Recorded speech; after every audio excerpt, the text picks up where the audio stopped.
இந்த நாளின் காலை வேளையிலே ஆண்டவர் நமக்கு தருகிற வார்த்தை லேவியராகமம் 11வது அதிகாரம் 45வது வசனம். நான் உங்கள் தேவனாய் இருக்கும்படி உங்களை எகிப்து தேசத்திலிருந்து வர பண்ணின கர்த்தர். நான் பரிசுத்தர் ஆகையால் நீங்களும் பரிசுத்தராய் இருப்பீர்களாக. அன்பான தேவ பிள்ளைகளே, இந்த வார்த்தை நமக்கு மறுபடியும் ஆண்டவர் நம்மிலே பரிசுத்தமுள்ள வாழ்க்கையை எதிர்பார்க்கிறார் என்பதை இந்த நாளிலும் நமக்கு உணர்த்துகிறது. நேற்றைய தினத்திலும் நாம் பரிசுத்தத்திலே நாம் ஆண்டவர் எவ்வளவு பெரிய தெய்வம், நாம் எப்படி வாழ வேண்டும் என்பதை குறித்து நாம் தியானித்தோம். பிரியமானோர்களே, இந்த நாளின் காலை வெளியிலையும் ஆண்டவர் மறுபடியுமாய் நமக்கு சொல்லுகிறார், நான் பரிசுத்தர் ஆகையால் நீங்களும் பரிசுத்தராய் இருப்பீர்களாக. எதற்காக நாம் பரிசுத்தமா இருக்க வேண்டும் என்று ஆண்டவர் சொல்லுகிறார் என்றால், நான் உங்களுடைய தேவனாய் இருக்கும்படி உங்களை எகிப்து தேசத்திலிருந்து வரப்பண்ணினேன். அன்பான தெய்வ பிள்ளைகளே, எகிப்து என்றால் என்ன அர்த்தம்? அடிமைத்தனம். அடிமைத்தனம். அவர்கள் 450 வருஷம் இஸ்ரவேல் ஜனங்கள் எகிப்திலே அடிமைப்பட்டிருந்தார். அன்பான தேவ பிள்ளைகளே, அவர்கள் அடிமைப்பட்டிருந்த அந்த அடிமைத்தனத்தில் ஆண்டவரை நோக்கி கூக்குரல் இட்டார்களாம். வேதம் சொல்லுகிறது. யாத்ராமத்தின் புஸ்தகங்களிலே வாசிக்கிற 1, 2 அதிகாரங்களிலே அவர்கள் கர்த்தரை நோக்கி கூப்பிட்டார்கள். அவருடைய புலம்பல்கள் ஆண்டோடைய சமூகத்திலே போய் சேர்ந்தது, எட்டினது. ஆண்டவர் என்ன பண்ணினார்? அவர்களுக்கு விடுதலையை கொடுக்க வேண்டும் என்று அவர்கள் மேல் அவர் எண்ணமானார்.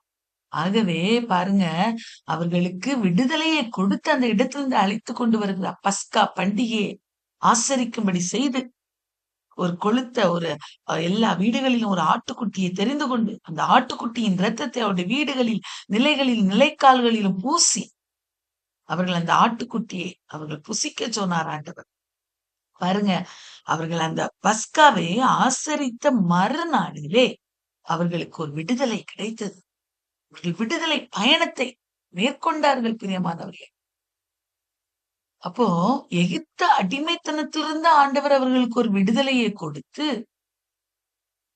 அவர்களை சொல்லுகிறார், நான் உங்களுக்கு விடுதலையை கொடுத்த தெய்வம், நான் தான் உங்களை இந்த அடிமைத்தனத்திலிருந்து மீட்டெடுத்த தெய்வம், நான் பரிசுத்தராய் இருக்கிறேன் அல்லவா, அதே போல நீங்களும் பரிசுத்தராய் இருப்பீர்களாக என்று சொல்லி ஆண்டவர் அவர்களுக்கு சொல்லிக் கொடுக்கிறார்.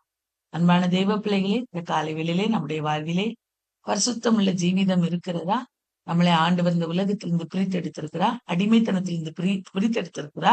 பாவமான வாழ்க்கையிலிருந்து இது பாவம், இதை செய்யக்கூடாது, இது ஆண்டவருக்கு பிரியமில்லாத காரியங்கள் என்று சொல்லி ஆண்டவர் நம்மை பிரித்தெடுத்து இந்த உலகம் போகிற போக்கின்படி அல்ல, அவருக்குள்ளாக பரிசுத்தமுள்ள ஜாதியாய் வாழ வேண்டும் என்று அவர் பிரித்தெடுத்திருக்கிறார் அல்லவா.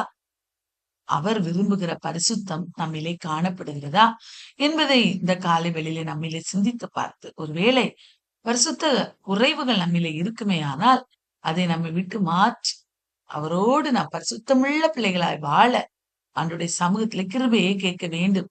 ஆண்டவர் நிச்சயமா அந்த கிருபையை நமக்கு தர வல்லவராயிருக்கிறார்.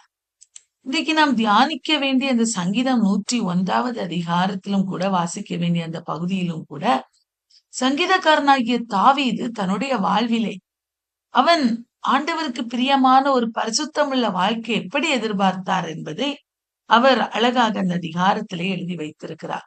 பாருங்க, இரக்கத்தையும் நியாயத்தையும் குறித்து பாடுவேன், கர்த்தாவையும் கீர்த்தனம் பண்ணுவேன், உத்தமமான வழியிலே நடப்பேன், வேகமாய் நடப்பேன், எப்பொழுது என்னிடத்தில் வருவி என் வீட்டில் உத்தம இதயத்தோடு நடந்து கொள்வேன். பாருங்க, ஆண்டவரிடத்துல கேட்கிறார், ஆண்டவரே, நான் பாவியாகிய மனுஷன்தான். ஆயக்காரன் சொன்னாரல், பாவியாகிய என் மேல் கிருபையாயிரும் ஆண்டவரே என்று சொல்லி ஜெபித்த போது அவருடைய ஜெபம் கேட்கப்பட்டது. அன்பான தேவ பிள்ளையே, தாவீது சொல்லுகிறா, நீர் எப்பொழுது என்னிடத்துல வருவீர் ஆண்டவரே? நான் காத்து கொண்டிருக்கிறேன். நீர் என்னிடத்துல வந்து வாசம் பண்ண வேண்டுமே ஆனால் என் வாழ்வில ஒரு சில மாற்றங்கள் உண்டாகும். என்னுடைய வாழ்வு மாற்றி அமைக்கப்பட வேண்டும். பரிசுத்தமுள்ள ஜீவிதமாய் என்னுடைய வாழ்வு மாற வேண்டும்.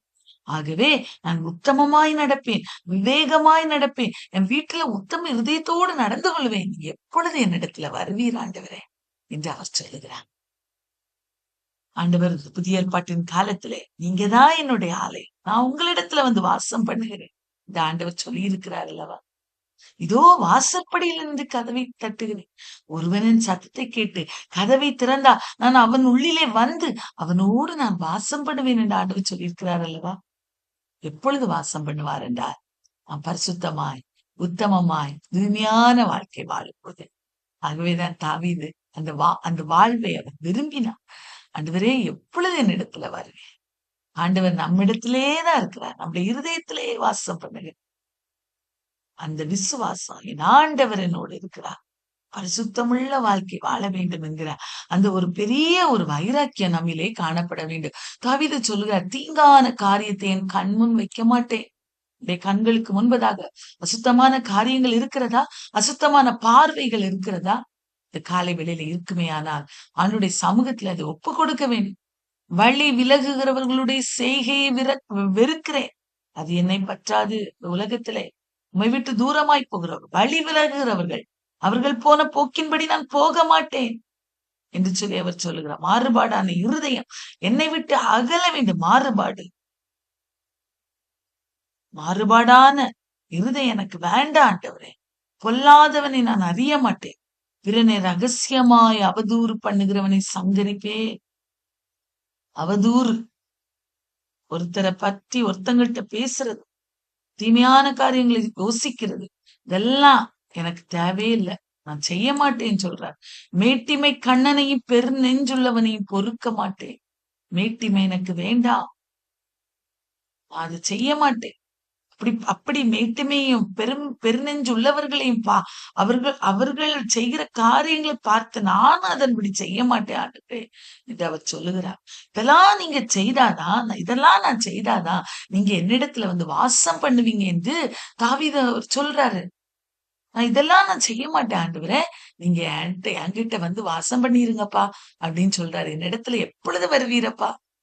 நான் இப்படியெல்லாம் நான் நடந்து கொள்வேன், இடத்துல வந்து வாசம் பண்ணிருங்க என்று சொல்லி தாவீது சொல்லுகிறார். பாருங்க, எவ்வளவு ஒரு ஆண்டவரை தன்னுடைய வாழ்வில ஏற்றுக்கொள்கிற ஒரு அனுபவம் தாவீதுடைய வாழ்வில காணப்பட்டது பாருங்க. அடுத்து சொல்றாரு, தேசத்தில் உண்மையானவர்கள் என்னோடு வாசமாயிருக்கும்படி என் கண்கள் அவர்கள் மேல் நோக்கமாயிருக்கும். உண்மையானவர்கள் யார் என்பதை தேடி பிடிப்பதுல என் கண்கள் நோக்கமாயிருக்கும். உத்தமமான வழியில் நடக்கிறவன் தான் என்ன சேவிப்பான்.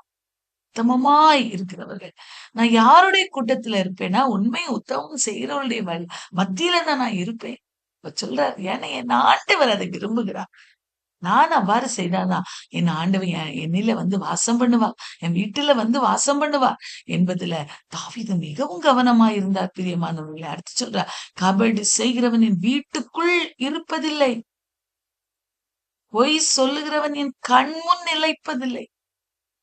தாவீது இதெல்லாம் செய்தனாலதான் ஆண்டவர் இசாயின் குமாரனாகிய தாவீதை என் இருதயத்துக்கு ஏற்றவனாக கண்டேன். இவ்வளோ நீ காலையில நான் இதை வாசிக்கும் போது என் இருதயத்துல அந்த வார்த்தை மிகவும் தொடப்பட்டது. பிரியமானவர்களே, ஆண்டவர் எவ்வளவு அன்பு பாருங்க தாவீதின் மேல. அவர் பாவம் செய்தார்தான், ஆனா ஆண்டவரேன்னு அவர் பாதத்துல விழுந்து எத்தனை பாடல்கள் சங்கீதங்களை அவர் எழுதி வைத்திருக்கு.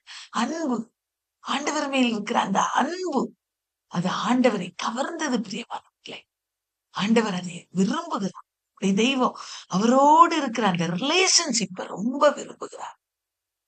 நம்ம எப்போதும் அவரோடு உறவாடணும், அவரோடு இருக்கணும். அவர் என்னோடு இருக்கிறார், நம்முடைய இருதயத்துல வாசம் பண்ணுகிற அந்த ஆவியானவரோடு பேசி உறவாடி கொண்டு இருக்கணும்ங்கிறதுல அவர் விரும்புகிறார்.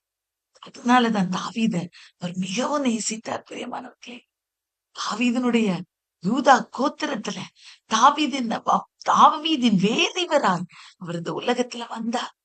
யூத ராஜசிங்கமாய் தாவீதின் குமாரனாய் அவர் வெளிப்பட்டார். எவ்வளவு பெரிய பாக்கியம் தாவீதுக்கு. பிரியமானவர்களே, அவ்வளவு அவரை நேசித்தார். இன்னைக்கு அந்த நேசம் நம்மளிடத்துல இருக்கிறதா? தாவீது சொல்றார், என் ஆண்டவருக்காக நான் இதெல்லாம் செய்வேன், ஏன்னா அவர் என்னில வந்து வாசம் பண்ணிருட்டு அப்படின்னு அவர் ஆசைப்படுகிறார். அடுத்து சொல்றார் பாருங்க, அக்கிரமக்காரர் ஒருவர் கர்த்தருடைய நகரத்தில் இராதபடி வேறு அறுப்புண்டு போக தேசத்தில் அக்கிரமக்காரர் யாவரையும் அதிகாலமே சங்கரிப்பேன். அப்படியானால் அதிகாலமே எழும்பி பாவம் செய்கிற அக்கிரமங்கள் செய்கிறவர்களுக்காக நான் திறப்பில நின்று ஜெபிப்பேன். நாம் அப்படி இருக்கணும் புதிய ஏற்பாட்டு கால விசுவாசிகள். ஏன்னா சத்துருக்களையும் சிநேகிக்கல் ஆண்டவர் சொல்லியிருக்கிறார். சிநேகிக்கணும், அவர்களுக்காக ஜெபிக்கணும். அதிகாலமே எழும்பி நாம் ஆண்டவருடைய சமூகத்துல அவர்களுக்காக ஜெபிக்கிறவர்களாய் மாறணும். பாருங்க, தாவீது, இதெல்லாம் நான் செய்திருவேன் ஆண்டவரே, என் வீட்டுல வந்து வாசம் பண்ணிருங்கப்பா. எவ்வளவு ஒரு ஒரு ஆசை பாருங்க. இந்த காலை வேளையில நாமளும் இப்படி நம்மளால சொல்ல முடியுமா? இசப்பா, நீங்க பரிசுத்த ஜீவிதத்தை என்னில எதிர்பார்க்கிறீங்கப்பா. நான் பரிசுத்தமா வாழ்ந்தாதான் நீங்க என்னோடு என்னிலே வந்து வாசம் பண்ண முடியும். நான் இப்படி வாழ்ந்துடணும்ப்பா. எனக்கு கிருபையை தந்துருங்கப்பா. என்னில ஏதாயிலும் குறைவுகள் இருக்குமே, என்னை உணர்த்தி திருத்தி அருளுங்கப்பா என்று நாம் ஆண்டவருடைய சமூகத்துல இந்த நாளிலே நம்முடைய ஜெபம் விண்ணப்பத்தை வைக்கும் பொழுது ஆண்டவர் அவருக்கேற்ற பரிசுத்தத்தை நம்முடைய வாழ்விலே தந்து நம்மை அவர் இந்த நாளிலே நடத்துவார். இந்த வார்த்தை இந்த நாள் முழுவதும் தியானம் செய்து ஆவிக்குரிய வாழ்விலே பலப்படுவோம். ஆண்டவர் பெரிய காரியங்களை நம்முடைய வாழ்விலே செய்வார்.